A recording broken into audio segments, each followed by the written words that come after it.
The blotchiness of the dye job is part of the charm of this build. Welcome to Dark Horse Workshop, everybody. My name is Magnus, and today I'm just going to walk you through how to build my offset pouch. Remember that you can find all my patterns and artwork on my website, a link in the description down below. You can also find patterns and art on the month they're released on my Patreon. It's by far my best deal, so go have a look at that as well.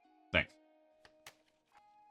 If you're doing the tape method when you're cutting out your project, make sure you leave a little around the edges so you're cutting through the paper instead of having to hit that line. I almost always recommend masking taping your project down if it is a one-off, especially if you're lining up single hole punches like I am here. For the stitching holes here, I'm using a 1mm punch. If you're using something like a pricking iron for multiple holes at the same time, you know, it's a little easier to get away with not worrying about taping everything down. So yeah, this is how I recommend cutting out all my patterns. I'm using a number 2 beveler here. Personal preference. I could have done a 3. 2-3 would be fine.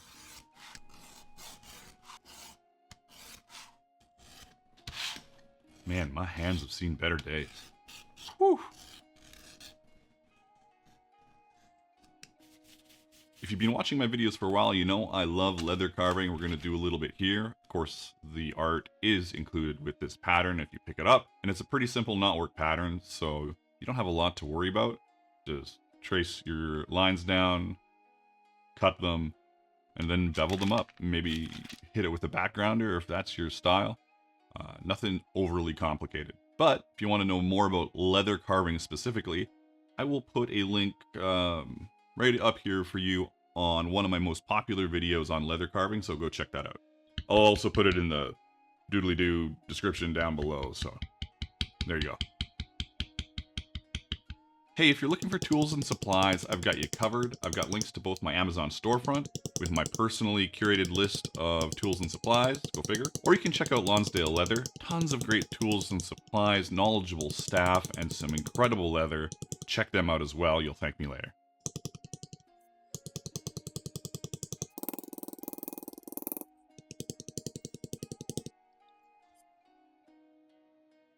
I've got these new chisel die markers, which are fantastic and pointless for this project since I ended up just dyeing the back anyways. You don't see me dye the back here. I was trying to, I don't know, avoid it, but it just looks better with the dyed back. I did leave the gusset completely dye free because I really like that two-tone look, and I did it on another pouch that I really liked, so I think I'll keep doing that for a bit.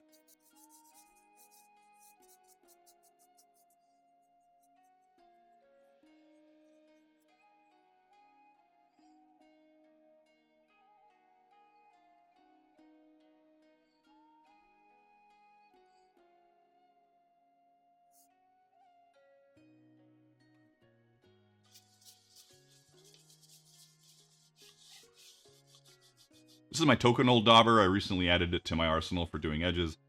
You can find it on my Amazon storefront. If you don't have tokenol, beeswax is a great option.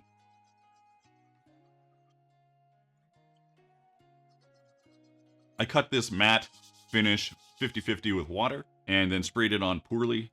I upped my pressure a bit and it worked out a lot better, but I hadn't sprayed anything in a while and it kind of got a little dribbly. After we've got our resist on, or finish, we are going to put an antique paste or gel of our choosing onto our project, wipe it away. Our resist/finish has protected our dye job, and then we add another 50-50 coat just to make sure it is sealed in nicely.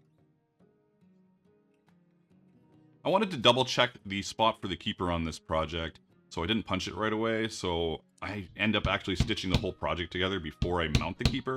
You're not going to want to do it that way. You're going to want to put the keeper on unless you, for some reason, want to move it, or if you make the gusset a different size. But yeah, it should have been already mounted, but I wanted to double check where I was putting it. I like thicker thread, so I'm using a 1mm Rivets thread here. Now, when it comes to putting your gusset on, you can go back to back, or like I've done here, I'm doing the front of the gusset to the back of the front, and then I'm going to do the back of the gusset to the back of the back. I like that look. It's got I don't know, it's something I've done recently, and I'm going to stick to it, but lots of people do back to back. This sounds more complicated than it is. Use your best judgment.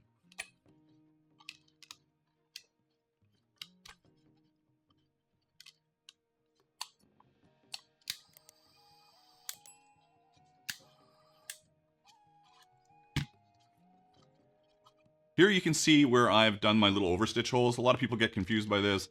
This is just because I don't like a little flappy piece of leather if I can avoid it. So I always have a little extra hole to lock it all down. Oh yeah, we're going to do 50% off the pattern for the first 24 hours of this video. You're welcome.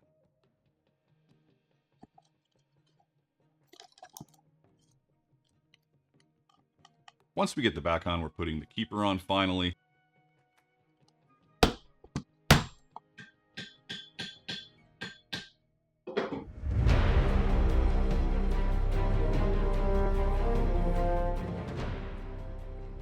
Hold on a second before you take off. I've got another great video for you guys. Check it out right here. And until next time, keep on being creative in whatever it is you do.